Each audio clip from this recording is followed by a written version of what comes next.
Hello students, in class में आपका स्वागत है। आज हम स्टार्ट करने जा रहे हैं 9th क्लास का मैथ, जो हमारी न्यू एनसीईआरटी से बना गया है, जिसका नाम है गणित मंजरी। इस पूरी जर्नी में आप हमारे साथ बन रही है, 1 बाय 1 क्वेश्चन कंप्लीट होंगे। ठीक है, ये हम आपसे वादा करते हैं। कृपया करके इस एनसीईआरटी को पढ़ते समय आपको एक चीज का ध्यान रखना पड़ेगा कि आपको रेगुलर प्रैक्टिस की जरूरत पड़नी पड़ेगी। ये आपकी न्यू एनसीईआरटी है, ठीक है ना, जिसका नाम है गणित मंजरी। देखो, इसको स्टार्ट करते हैं, ये होती क्या चीज है। चलो स्टार्ट करो। देखो, चैप्टर नंबर 1 का आपका नाम है स्वयं को प्रवृत्त करना या निर्देशांकों का उपयोग। राइट, इसमें आप निर्देशांकों को क्या करने वाले, उपयोग करने वाले हैं। इसको समझने से पहले एक बेसिक से स्टार्ट करते हैं चैप्टर को। सबसे पहले आपको 2D आकृति और 3D आकृति के बारे में पता होना चाहिए। बहुत सारे बच्चे कंफ्यूज होते हैं कि सर 2D आकृति क्या होती है, 3D की आकृति क्या होती है। तो सबसे पहले इसी पे चर्चा कर लेते हैं। ठीक है, सबसे पहले 2D आकृति के बारे में बात करते हैं।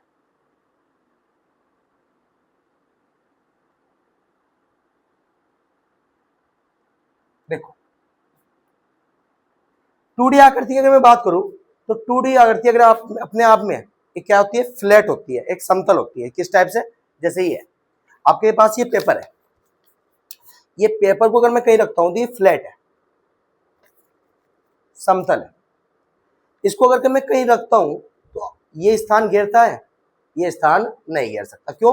क्योंकि अपने आप में क्या है, फ्लैट है। अगर आप इसको प्लास्टर पे रख देते हो अपने घर पे जाके, और जब प्लास्टर पे इसको रख दोगे तो ये क्या होगा, ये स्थान घेर पाएगा नहीं। कोई भी व्यक्ति अगर चलना चाहेगा तो वो इसके ऊपर से चलकर चला जाएगा।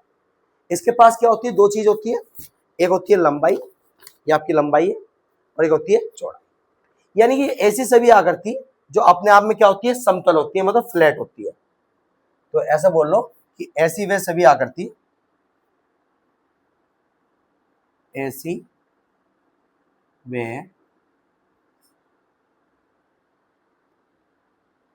सभी आकृति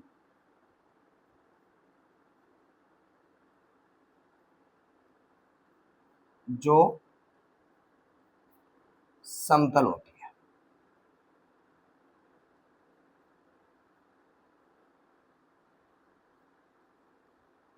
जिसके पास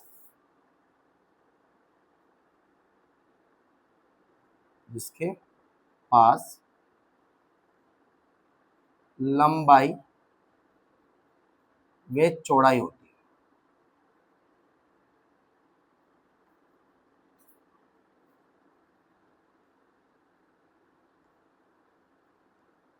टू डी आकृति कहलाती है।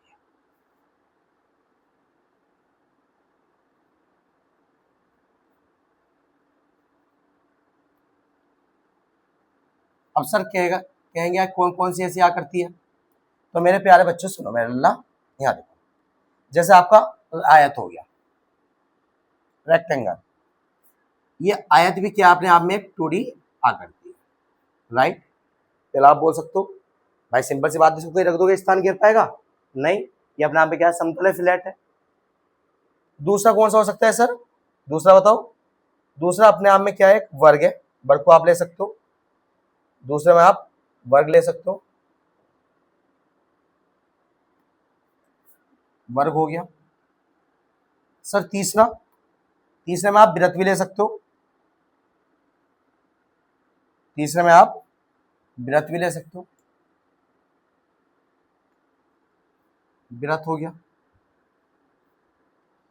और सर और बताओ, आप पैरेललोग्राम ले लो, समांतर चतुर्भुज, अगर आप लेना चाह रहे हो तो।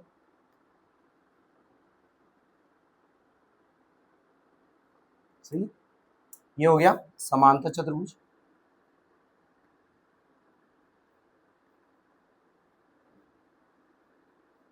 ये सभी आकृति क्या है, ये सभी आकृति आपकी कौन सी है, 2D आकृति है। राइट, क्योंकि ये स्थान ऑक्युपाई नहीं कर पाएगी। हाँ या ना। चलो, अब हम बात करते हैं 3D आकृति की।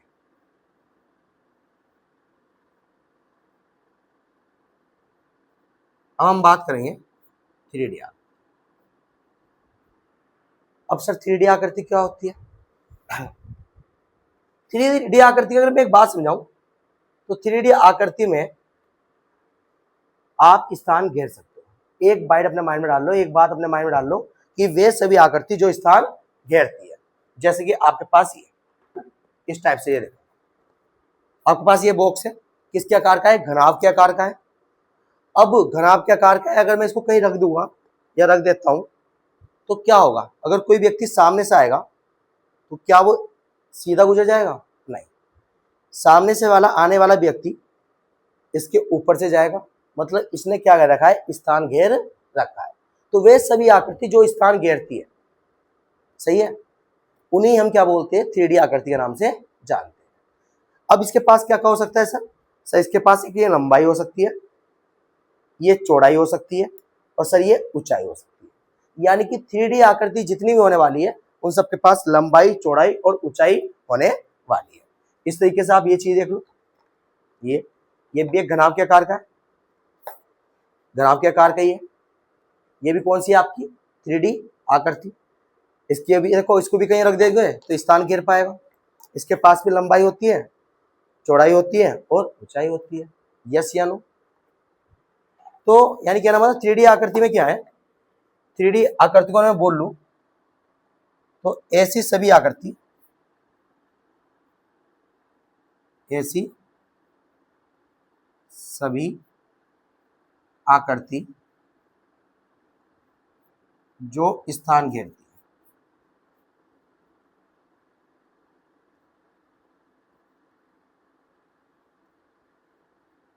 जिसके पास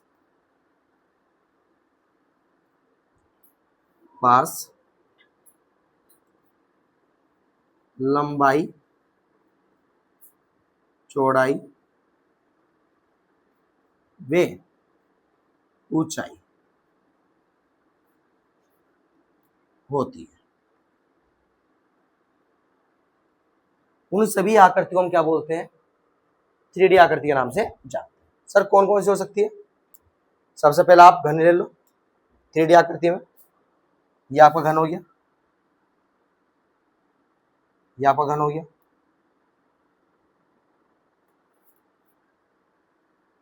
दूसरा सर कौन सा हो सकता है? घनाभ ले लो, ये भी 3D आकृति है। ये सब 3D आकृति है जो आपको दिखाई दे रही है। ये घनाभ ले लो, ये भी आपका 3D आकृति है। सर नेक्स्ट कौन हो सकती है? सर और दिखाओ, और बताओ। जब बेलन ले लो,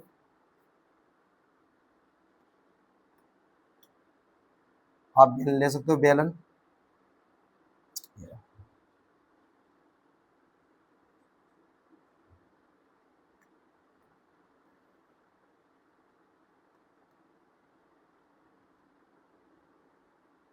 आप बेलन ले लो।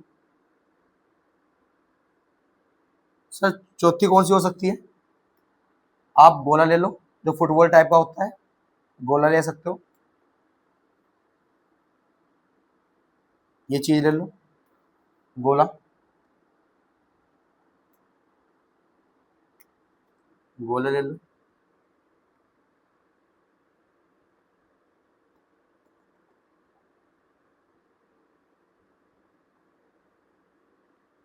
और क्या हो सकती है सर? शंकु ले लो, कौन कौन भी हो सकता है, शंकु, शंकु भी 3D है।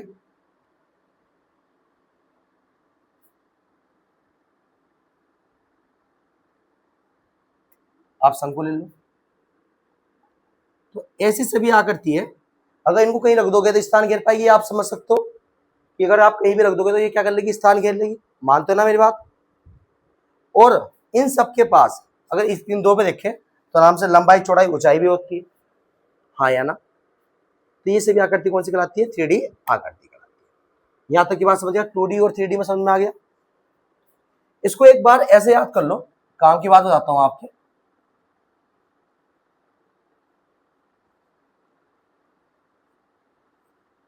जिसके अंदर हम बैठ जाए, जिसके अंदर हम बैठ जाए वो 3D है, और जिसके अंदर हम बैठ नहीं पाए वो टूट गई। लो इस तरीके से याद कर लो, बैठ नहीं पाए, वो आपकी टूटी है, वो आपकी टूटी है। अब सिंपल सी बात है, अगर मैं आपको एक आयत दूं, ये आयत है, आप इसके अंदर बैठ पाओगे? नहीं सर, इसकी ये फ्लैट है, समतल है, इसके से ऊपर हम चल सकते हैं परंतु बैठ नहीं सकते। उसी के आधार पर मैं ये चीज दूं, और कोई दूसरी छोटी वस्तु हो वो इसके अंदर बैठ सकती है, हाँ सर ऑफकोर्स इसके अंदर वो बैठ सकती है, परंतु वो आकार में से छोटी होनी चाहिए, जब भी वो इसके अंदर बैठ सकती है। हम तो नहीं बैठ सकते क्योंकि हमारा आकार बड़ा है। ये समझते हो बात को? चलो अब हम बात करते हैं निर्देशांक क्या होते हैं। देखो पहले एक काम करो, स्क्रीन छोड़ लो, निर्देशांक क्या है मेरे प्यारे बच्चों?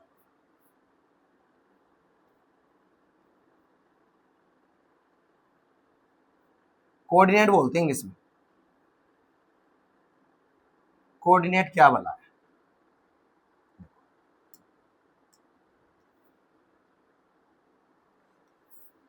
निर्देशांक क्या चीज है?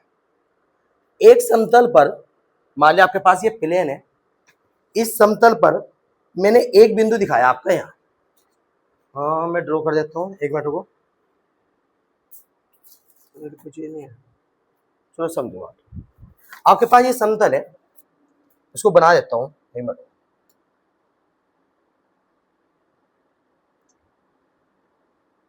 ये मान लेते हैं आपके पास पूरा समतल है,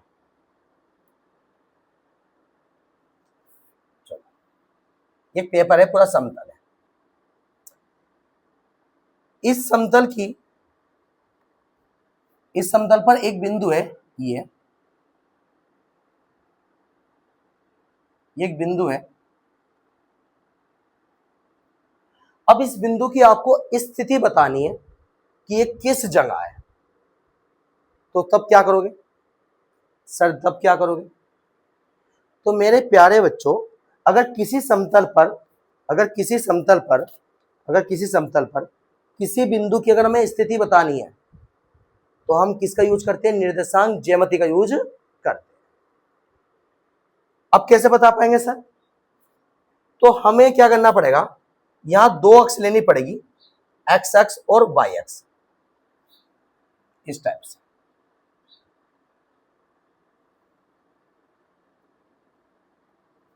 ये हमें एक्स अक्ष और वाई अक्ष, समझते हो बात को? नंबर होते हैं सर, इधर पॉजिटिव होते हैं, एक्स पॉजिटिव, इधर क्या होता है सर? वाई पॉजिटिव होता है, इधर एक्स निगेटिव होता है, इधर वाई पॉजिटिव,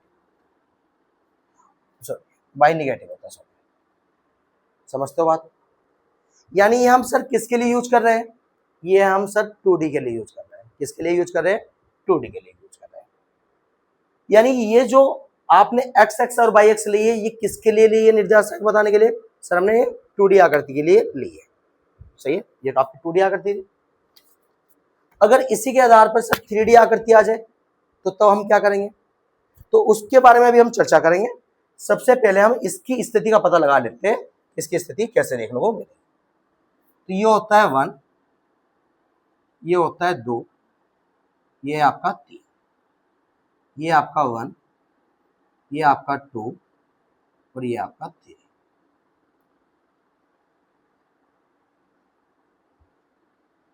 थोड़ा सा ही कर लेते हैं, एक मिनट को।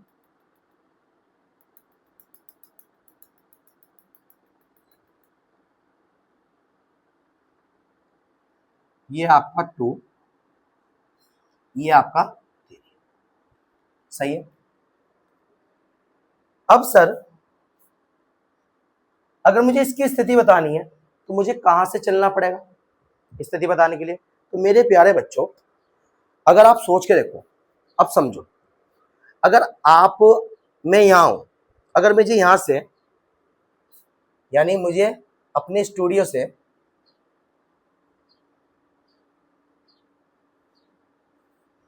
मुझे चिंटू का घर बताना है,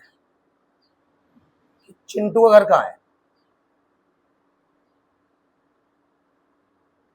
अगर मुझे अपने स्टूडियो से यहाँ से अगर मैं चिंटू का घर बताना है तो मैं क्या कहता हूँ, कोई व्यक्ति बोलता है कि चिंटू का घर कहाँ है, तो मैं कहता हूँ यहाँ से सीधा जाओ और बाएं मुड़ जाओ। तो मैंने इस चीज को बताते हुए क्या चीज करा, मैंने एक चीज का ध्यान दो, मैंने यहाँ एक चीज ऑब्जर्वेशन करी है। मैंने यहाँ देखा है कि जहां से मैं इसको बता रहा हूं मैंने वहीं से उसका क्या कर लिया, एक रेफरेंस पॉइंट मान लिया।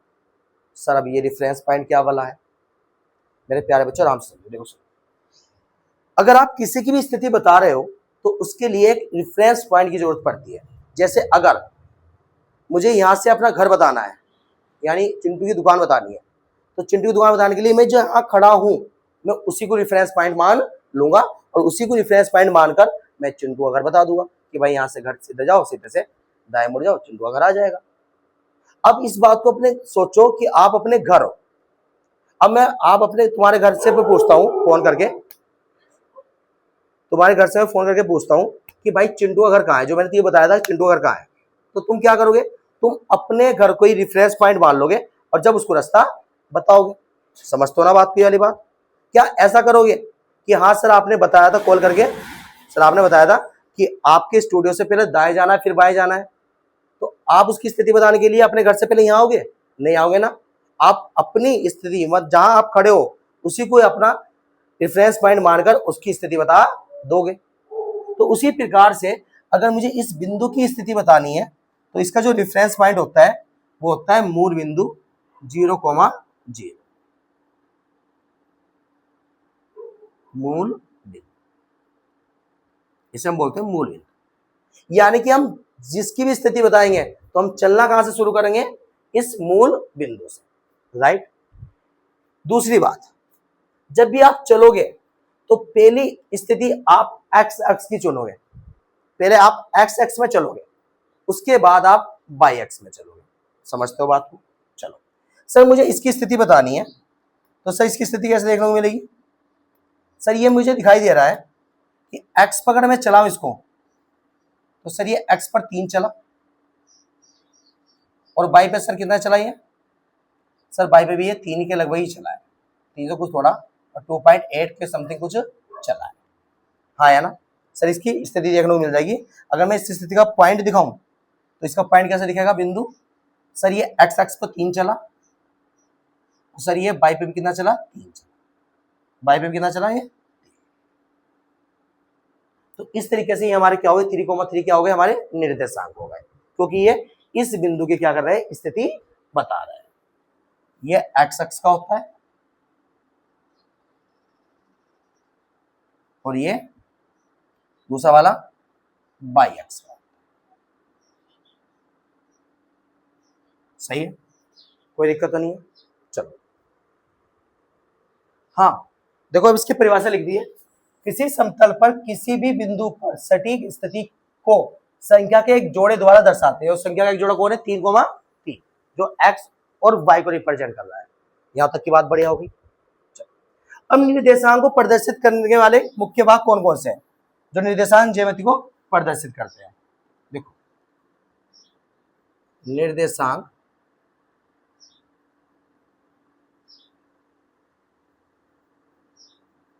ज्यामिति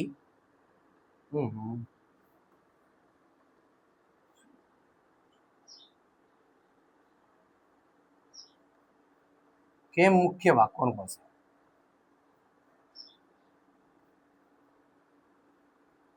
सबसे पहला भाग होता है कार्तीय तल।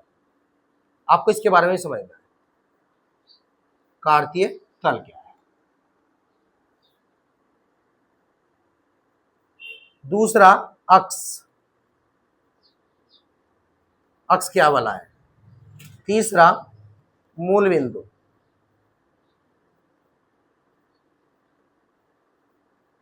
और चौथा भुज और कोटि।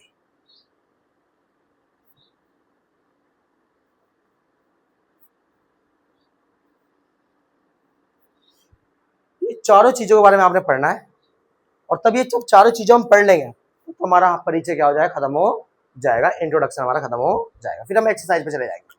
ठीक है ना, तो बने रहो। ठीक है, कार्तीय तल देखो सबसे पहले हम बात करें काटते तल क्या है। काटतीय तल, कार्टेशियन प्लेन बोलते हैं इंग्लिश में, क्या बोलते हैं, कार्टेशियन प्लेन। चलो काटते तल क्या है। अगर आपके पास कोई तल है, मतलब समतल है, इस टाइप का अगर पेपर है, समतल है, अगर आप दो लंबवत रेखा खींच रहे हो इस टाइप से, यानी ये पूरा तल मान लो, ये पूरा मेरा तल मान लो, जो मेरा बोर्ड है पूरा तल है, सही बात है। अब इस तल के लंबवत अगर मैं कोई भी दो रेखा खींचूं,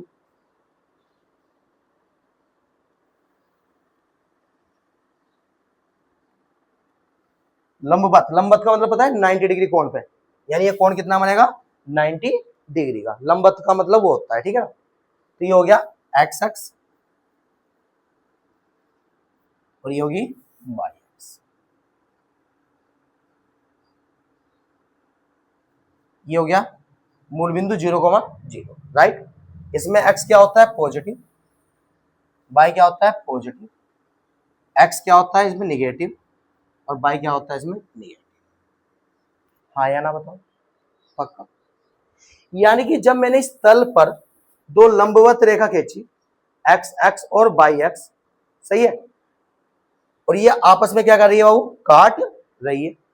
जब एक्स एक्स और वाई एक्स आपस में क्या कर रही है, काट रही है, तो इसे हम क्या बोलते हैं, कार्तीय तल। तो सर कार्तीय तल तो आपने समझा दिया, पर हमें एक चीज अगर आप सोचो, देखो एक चीज समझ में आने वाली बात है, जैसे मैंने यहाँ एक्स एक्स और वाई एक्स को आपस में काटा, लंबवत काटा, तो सर यहाँ चार स्थान यानी चार भाग में क्या हो गई, डिवाइड हो गई। एक भाग सर कौन कौन सा है, सर एक भाग ये वाला है, ये वाला। दूसरा भाग कौन सा है, एक भाग ये वाला है, चलो ऐसे लिख लेते हैं, एक भाग ये है, दूसरा भाग ये है, तीसरा भाग ये है, चौथा भाग ये है।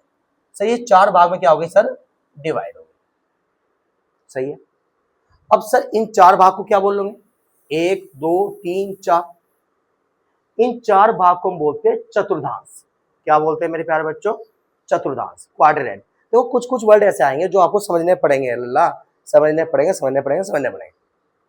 अब एक चीज सोचो यार, अगर हम शादी में जाते हैं, मान लो मेरी धी है और मैंने दी के साथ शादी में चला गया, अब मैं जब दी के साथ शादी में गया हूं, तो वहां दी की फ्रेंड के साथ दी है, समझ गया ना बात को, तो वहां दी की फ्रेंड के साथ दी है, मेरा जानता कोई वहां है नहीं है, तो मुझे क्या लगता है जी में स्टार्टिंग में ये थोड़ा सा अजीब लगता है, या मेरा कोई जानता पहचानता है नहीं है, तो मैं यहाँ कैसे रह पाऊँ। परंतु जब मैं 3 या 4 दिन वहां रुकता हूँ, अरे शादी के दिन नहीं गया था, शादी कुछ दिन पहले गया था, ध्यान सुन, अगर मैं यहाँ 3 या 4 दिन अगर रुकता हूँ, तो 3-4 दिन रुकने पर क्या होता है, मैं वहां से मतलब घुल मिल जाता हूँ, सब लोगों से जान पहचान कर लेता हूँ, क्योंकि मैं तो हूँ नटखट, जैसा तुम हो नटखट, तो उसी प्रकार से हम भी नटखट है, तो सबसे क्या मिल लिया हमने, घुल मिल लिया। और जब घुल मिलने के टाइम पे जब शादी का टाइम आया, तो जब हम क्या करते हैं, सबसे ज्यादा हम ही नाचते हैं, हमसे ज्यादा कोई नहीं नाचता, ये बात अपने माइंड में रखो। तो उसी प्रकार से अगर ये जो नए वर्ड आ रहे हैं, चतुर्थांश क्या है, भुज क्या है, कोटि क्या है, मेरे प्यारे बच्चों अभी समझो बात को, धीरे धीरे धीरे धीरे धीरे धीरे धीरे धीरे जब शादी का टाइम आ जाएगा ना, जब ये खत्म होने लग जाए चैप्टर, मतलब इंट्रोडक्शन खत्म हो जाएगा, तो तब भुज कोटि चतुर्थांश तेरे माइंड में घुस जाएंगे, बस बने रहो। तो हमने पढ़ा कि सर किसी तल पर अगर कोई एक्स एक्स और वाई एक्स अगर रेखा खींचते हैं, तो वो सर चार भागों में काटती है, और उन चार भागों को हम क्या बोलते हैं सर, चतुर्थांश बोलते हैं। अब सर कौन से चतुर्थांश होंगे, ये प्रथम चतुर्थांश, ये द्वितीय चतुर्थांश, ये तृतीय चतुर्थांश और ये फोर्थ चतुर्थांश, सही है। तो पहले मैं इसकी परिभाषा लिख दूं, तो देखो परिभाषा लिख दी गई है, जब दो अक्ष एक्स और वाई अक्ष एक दूसरे को समकोण पर काटते हैं, मतलब एक दूसरे को क्या करें, समकोण मतलब 90 डिग्री एंगल पर काट रहे हैं, तो वह पूरे तल को चार बराबर भागों में काट देती है, 1 2 3 4, चार पूरे बराबर भागों में काट देती है। इन चारों भागों में से प्रत्येक भाग, ये वाला भाग, ये वाला भाग, ये वाला, कोई सा भी प्रत्येक भाग को हम क्या बोलते हैं, चतुर्थांश कहते हैं। और इसके चार चतुर्थांश है, एक तो प्रथम चतुर्थांश, ये प्रथम है,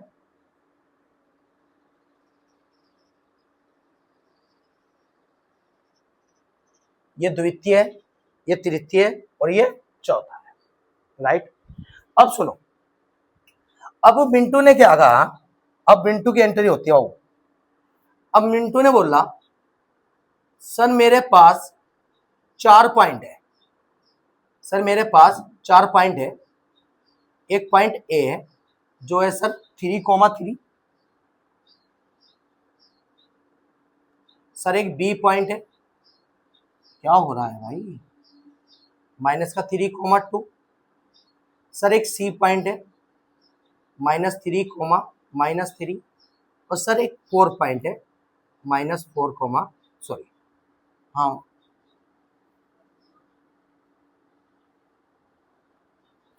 एक है सर 4, -2। तो चिंटू ने क्या कहा, चिंटू कहा कि सर मेरे पास 4 पॉइंट है, 3,3, -3, -3, और 4, ये मतलब 4 निर्देशांक है। डी कर लेते हैं, अब चिंटू कह रहा है सर इन चारों के चतुर्थांश बताओ मुझे जरा। आपने चतुर्थांश तो बता दिया कि 4 होते हैं, चारों के चतुर्थांश बताओ। तो हमारे 2 तरीके हैं मेरे प्यारे बच्चों, या तो हम साइन से बता दें या हम एक्स एक्स और वाई एक्स खींच के दिखा। साइन से कैसे दिखाओगे, तो मेरे प्यारे बच्चों समझो, यहां साइन से कैसे दिखाओगे।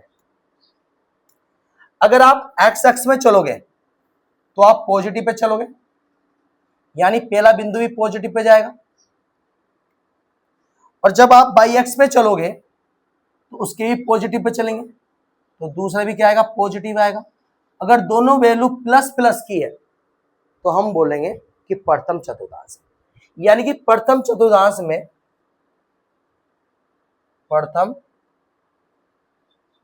चतुर्थांश में एक्स अक्ष और वाई अक्ष दोनों धनात्मक होती है, दोनों धनात्मक होती है।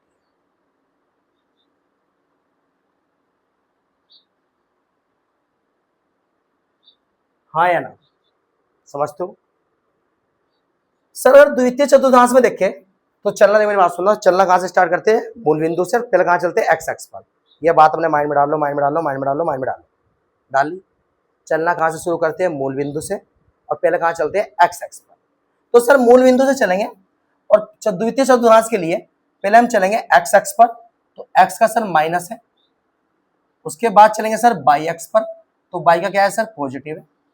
यानी द्वितीय चतुर्थांश में सर हम एक चीज देख पा रहे हैं, जो पहला नंबर होगा एक्स अक्ष वो ऋणात्मक होगा, और दूसरा वाला अक्ष क्या होगा, धनात्मक होगा। इस बात को लिख लो, मैं बोल रहा हूं कि द्वितीय चतुर्थांश में एक्स अक्ष ऋणात्मक होती है, बाई अक्ष धनात्मक होती है। इतनी बात वीडियो को थोड़ा रोक लेना और उसको लिख लेना।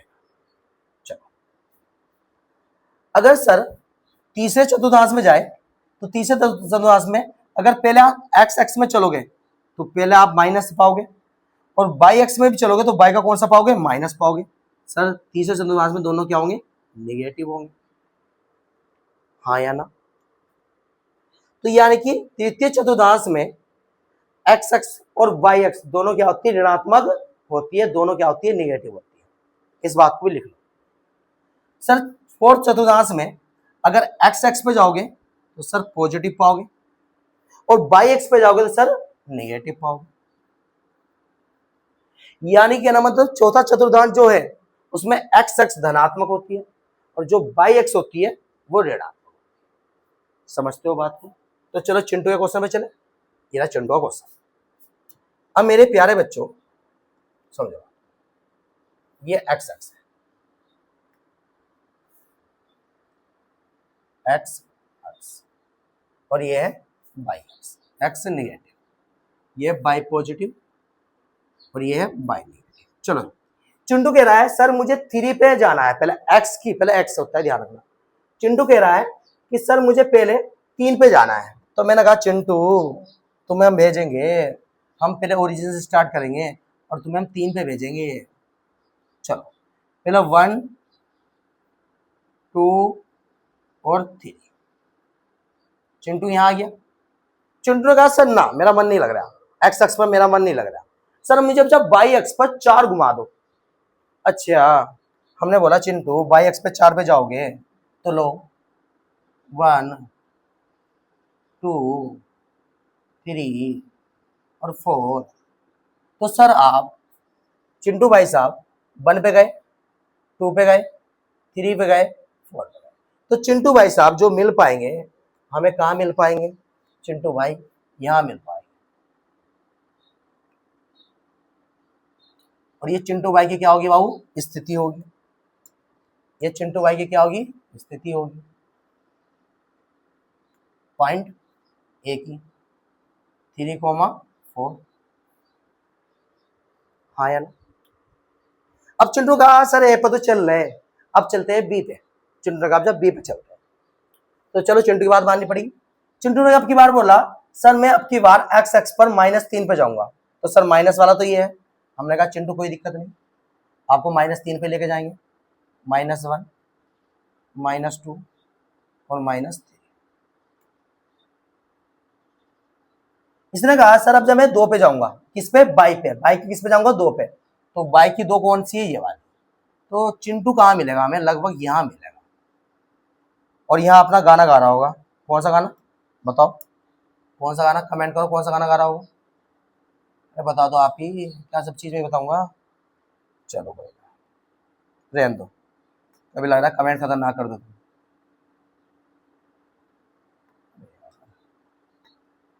चलो 1 मिनट हुआ,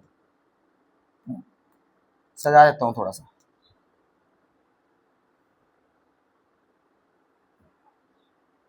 तो आपका चिंटू यहां मिलेगा, ये पॉइंट होगा बी, -3, है ना? चिंटू ने कहा आपके पास सर -3,3 पे जाना है, -3,3 पे जाना है। हमने कहा एक्स पे -3 पे जाना है, तो एक्स पर -3 है, 1 2 3 है। अब बाई पे -3 जा रहा है, बाई का माइनस ये है, तो -1 -2 और -3। तो मेरे प्यारे बच्चों कहाँ मिल पाएगा बता दो? सर एक्स पे गया 3, तो चिंटू हमें यहां मिलता दिखाई देगा पॉइंट सी, -3, -3। अब चिंटू ने कहा सर मुझे डी पे जाना है, 4, -2। तो हमने कहा अच्छा चिंटू नाराज हो रहे हो, 4 पे जाओगे? अच्छा चलो 4 पे चलो। तो एक्स पर 4, भाई एक्स पे 3 तक खींच रखी थी, एक्स पर कितनी लेनी है? 4। धनात्मक है ना, पॉजिटिव, ये पॉजिटिव होते हैं, समझो बात को, पॉजिटिव होते हैं। तो एक्स पर 4, बाई पे -2, तो एक्स पर 4 चलो, फिर बाई पे -2 चलो, तो लगभग कहां मिलेगा? यहां मिलेगा, यहां मिलेगा, यहां मिलेगा। 4, सही बात है। सही का चतुर्थांश कौन सा होगा? बाबू ये प्रथम है, बिंदु ए में प्रथम चतुर्थांश में, बिंदु बी द्वितीय चतुर्थांश में, बिंदु सी तृतीय चतुर्थांश में, बिंदु डी फोर्थ चतुर्थांश में। एक तो तरीका ये है, दूसरा तरीका साइन से देख लो बच्चों। अगर दोनों धनात्मक है, देखो दोनों धनात्मक थे, ये भी प्लस का ये भी प्लस का, तो दोनों धनात्मक में कौन आएगा? प्रथम चतुर्थांश। आप साइन से ही बता सकते हो, प्रथम चतुर्थांश। द्वितीय चतुर्थांश में क्या होता है? पहला माइनस दूसरा प्लस, पहला माइनस दूसरा प्लस। सर ये द्वितीय चतुर्थांश है, ये द्वितीय चतुर्थांश है, सेकंड क्वाड्रेंट। तीसरे में चेक करो, तीसरे में दोनों क्या होते हैं सर? निगेटिव होते हैं, दोनों में निगेटिव होते हैं। सर यहाँ दोनों नंबर निगेटिव है, तो सर ये कौन सा होगा? तृतीय चतुर्थांश, तृतीय चतुर्थांश। सर इसके बारे में आप बताओ कौन सा होगा? समझ गए ना बात को? इसके बारे में आप बताओ। तो सर हम चतुर्थांश के बारे में, मतलब कार्तीतल और चतुर्थांश के बारे में अच्छे तरीके से जान गए। अब हम आपसे पूछेंगे, आप हमसे पूछते हो कि चतुर्थांश कौन सा है, कोई भी निर्देशांक दोगे और आप हमसे पूछेंगे चतुर्थांश कौन सा है, हमें इतना विश्वास हो गया है कि अब हम चतुर्थांश को बता सकते हैं। मानते ना मेरी बात को? चलो, अब हम अक्ष के बारे में पढ़ते हैं। तो अक्ष दो भागों में विभाजित होती है।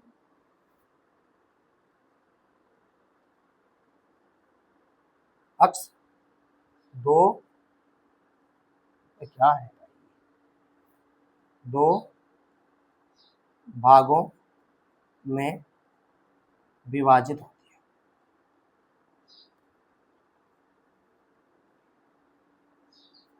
पहली होती है एक्स अक्ष, जो क्षैतिज रेखा में होती है। वो क्षैतिज का मतलब समझते हो? अरे मेरे प्यारे बच्चों सीधा देख लो, देखो सीधा कहां तक देख पा रहे हो? क्या दिखाई दे रहा है? घर के सामने की दीवार, हाँ है ना? अब कमरे में बैठे हो तो कमरे के सामने की दीवार दिखाई दे रही है। तो ये जो सीधी रेखा है इसे हम बोलते हैं क्षैतिज। तो ये अगर हम एक्स अक्ष को देखो तो मुझे क्षैतिज बनाना पड़ेगा, इस टाइप से बनाना पड़ेगा। ये मेरा क्षैतिज। दूसरा क्या होता है? वाई अक्ष, जो होता है ऊर्ध्वाधर, जो होता है ऊर्ध्वाधर, जो होता है ऊर्ध्वाधर,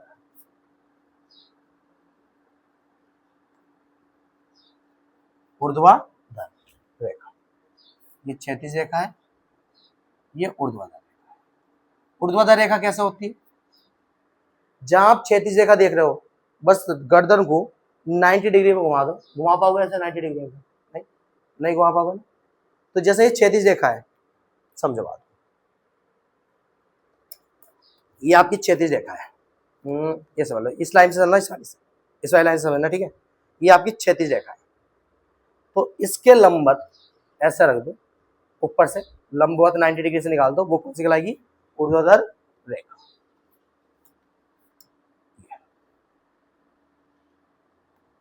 ये हो गया एक्स अक्ष, ये हो गया वाई अक्ष। यस या नो? तो उस अक्ष के बारे में आइडिया होगा कुछ? चलो, फिर पॉइंट कौन सा था हमारे पास? फिर था मूल बिंदु। यानी मूल बिंदु क्या होता है? तो एक्स अक्ष और वाई अक्ष जिस बिंदु पे काटती है अभिलंबत,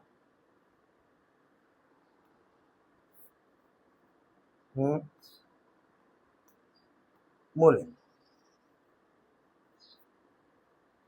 मूल बिंदु होता है एक्स अक्ष और वाई अक्ष जिस बिंदु पे काटती है,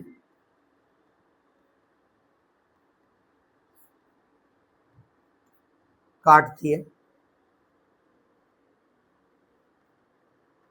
उसे मूल बिंदु कहते हैं।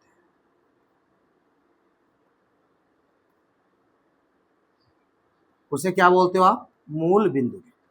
तो यानी एक्स एक्स और वाई एक्स किस बिंदु पे काटती है? इस बिंदु पे। इसी बिंदु को हम क्या बोलेंगे? मूल बिंदु। और इसके निर्देशांक कितने होंगे बच्चों? 0, जी। राइट। अगला होता है भुज और कोटि। भुज क्या होता है, कोटि क्या होती है, समझाओ। भुज और कोटि ये क्या भला है? तो भुज और कोटि की अगर मैं बात बोल लूं, अगर मैं भुज के बारे में बात करूं तो भुज क्या होता है? अगर मैं भुज के बारे में अगर जाऊं,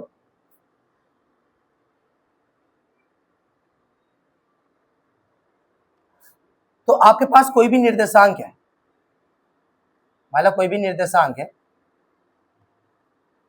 पहले निर्देशांक होता है एक्स का, दूसरा होता है वाई का, राइट? ये बात मैंने आपको बताई है। तो इस निर्देशांक में जो पहली वाली संख्या है, मतलब एक्स अक्ष का निर्देशांक,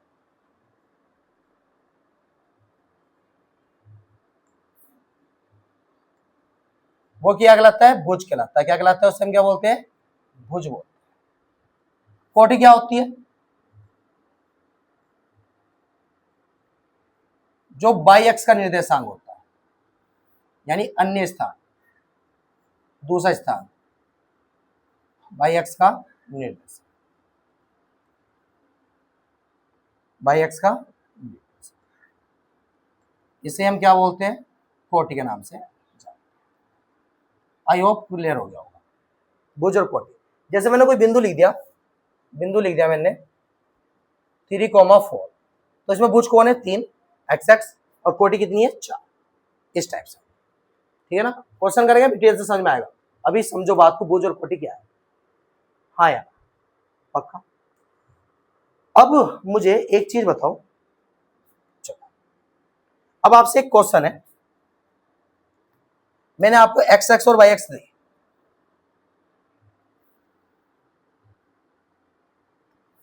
आपको ऐसे ग्राफ ड्रॉ नहीं करना, अभी के लिए मैं ग्राफ बता रहा हूं आपको, चलो तो ग्राफ समझ लो, कोई दिक्कत नहीं। 1 2 3 और ये हो गया 1 2 3, ये पॉइंट हो गया, यहां मिलेगी वो स्थिति ए मान लेते हैं 3,3। इन 4 पॉइंट के लिए बिंदु ए के लिए सबसे पहले आप मुझे चतुर्थांश बताओ, चतुर्थांश कौन सा, उसके बाद मुझे उसका भुज बताओ, उसके बाद मुझे उसकी कोटि बताओ, तो उसके बाद एक्स अक्ष से उसकी दूरी बताओ,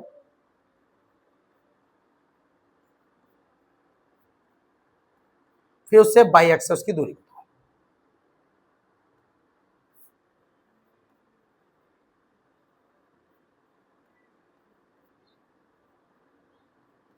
ये चारों चीजें जल्दी जल्दी बताओ।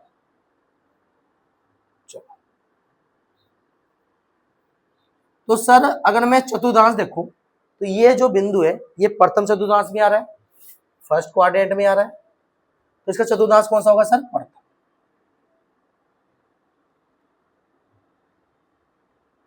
कौन सा चतुर्थांश होगा, प्रथम चतुर्थांश। भुज क्या होगा सर इसका, सर भुज होता है एक्स एक्स, एक्स एक्स पर कौन सा बिंदु काट रहा है, तो एक्स पर कौन पहला बिंदु एक्स का होता है 3, तो सर भुज कितना हो गया 3।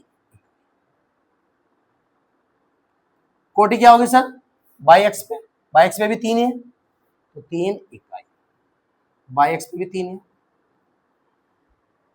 सही है। सर एक्स एक्स से दूरी कितनी होगी, अब मेरे प्यारे बच्चों अगर एक्स एक्स से दूरी बताओगे ना, सुनना बात, आप एक्स एक्स से दूरी बता रहे हो, तो ये बिंदु यहां है, तो एक्स एक्स से दूरी यहां ही है, ये तो दूरी कहलाएगी, ये वाली दूरी कहलाएगी, बताओ कौन सी होगी। तो एक्स एक्स आपके पास कौन सी है, ध्यान सुनना, ध्यान सुनना हो, ये आपकी एक्स एक्स है, बिंदु ये है, तो इसके मध्य दूरी कौन सी है, ये वाली है, तो सर एक्स एक्स से दूरी ये है, सर जब एक्स एक्स से दूरी ये है तो इसका कौन सा निर्देशांक जा रहा है 3, तो हम बोलेंगे एक्स एक्स से दूरी कितनी है 3। अब इस बिंदु की बाई एक्स से बताओ, तो सर बाई एक्स ये रही, दूरी इनके बीच की ये रही, तो यहां से यहां तक की दूरी कितनी है सर 3 के बराबर, तो यहां भी दूरी कितनी है 3 है, सही है। इस बात को अगर माइंड में डाल लो तो एक बात अच्छे तरीके से समझ सकते हो, अगर मुझे एक्स से दूरी बतानी है तो मुझे बाई का निर्देशांक बता देना है, अगर मुझे बाई एक्स से दूरी बतानी है तो मुझे एक्स का निर्देशांक बताना है।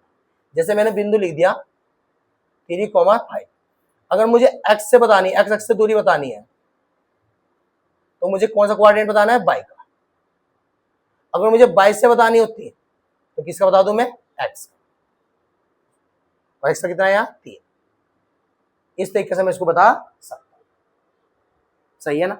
चलो एक बिंदु दिया मैंने आपको, यहां देखो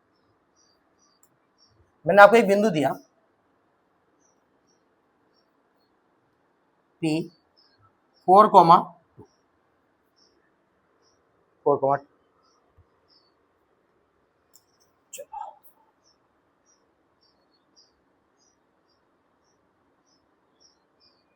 इसको थोड़ा सही कर लेते हैं, मैं कह देता हूं 4,-2 लिया, सही है। और मुझे इसका पहले चतुर्थांश बताओ कौन सा है, तो सर पहला नंबर पॉजिटिव है, दूसरा नंबर नेगेटिव है, और पहला पॉजिटिव दूसरा नेगेटिव कौन सा में जाता है, एक बार तुम्हें देख लो अपनी आंखों से, थोड़ा बेटर फील हो जाएगा। तो मैंने यहाँ बता रखा, आपको कहाँ पता है, ये। तो पहला पॉजिटिव और दूसरा नेगेटिव, ये है। पहला पॉजिटिव, दूसरा नेगेटिव। तो सर ये कौन सा चतुर्थांश है? सर ये पहला पॉजिटिव, दूसरा नेगेटिव, सर ये फोर्थ चतुर्थांश है। तो चतुर्थांश कौन सा है वो? चौथा।